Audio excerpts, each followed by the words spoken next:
Good morning and welcome back to History News 101.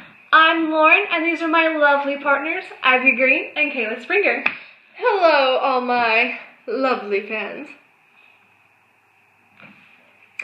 You will notice that we have now hired the one, the only, Kayla Springer. Oh, thanks Ivy and Lauren, I'm so glad to be here. We're glad to have you. Yes, we are. So, what is our topic today on History News 101? Well, we have another interesting one today. And I actually know what it is this time. The moment we've all been waiting for. Drum roll, please. The Temperance Movement! And other cool things like that. We can't wait to hear all about it right after this short break. What would you do for some alcohol? Oh boy! There's still some left for the party! I'll take that!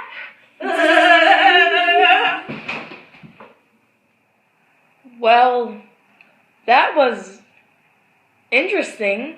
That poor girl that got tased. I kind of like the sound effects.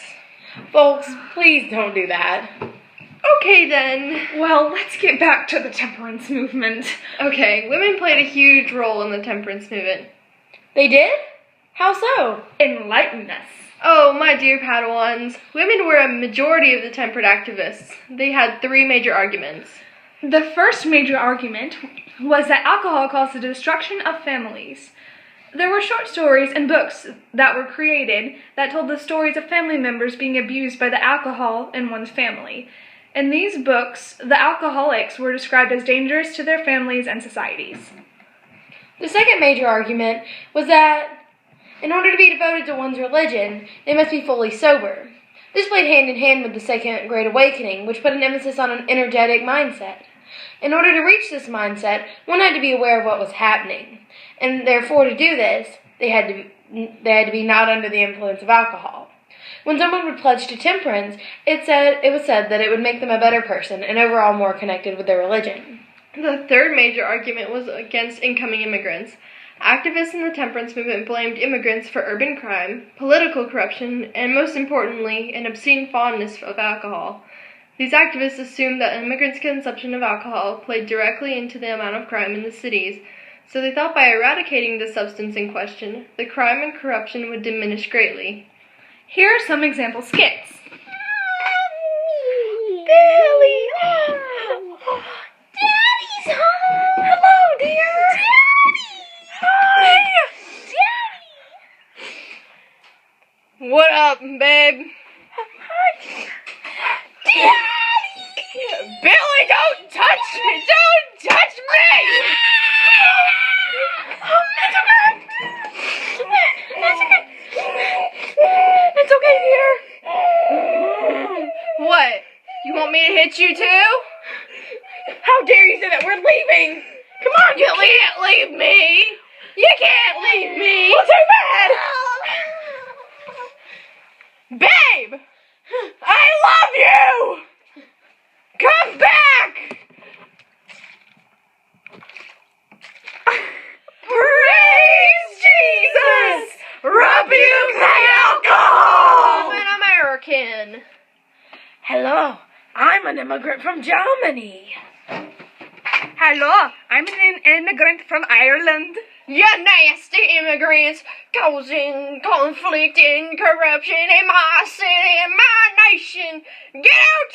Get out, you nasty drunkards! Out, I say! Get out! Get out! Get out! I'll beat you. I'll beat you. I'll beat you. Folks, so did anything actually come from the temperance movement? Actually, yes, the 18th Amendment was ratified on January 16th, 1919, which prohibited the sale of alcohol across the nation. Hold the phone. Stop the presses. I have some information about that, actually. The President Woodrow Wilson actually vetoed it at first, but Congress overrode him and got the bill ratified. And then the Volstead Act was passed, which dictated what could and could not be sold in the States. This led to a huge spike in organized crime. One of these was bootlegging, which was the illegal transportation of liquor. Hey, my grandpa was a bootlegger. Gary, what are you doing here? We fired you. Who's Gary? I've been hired in the vents.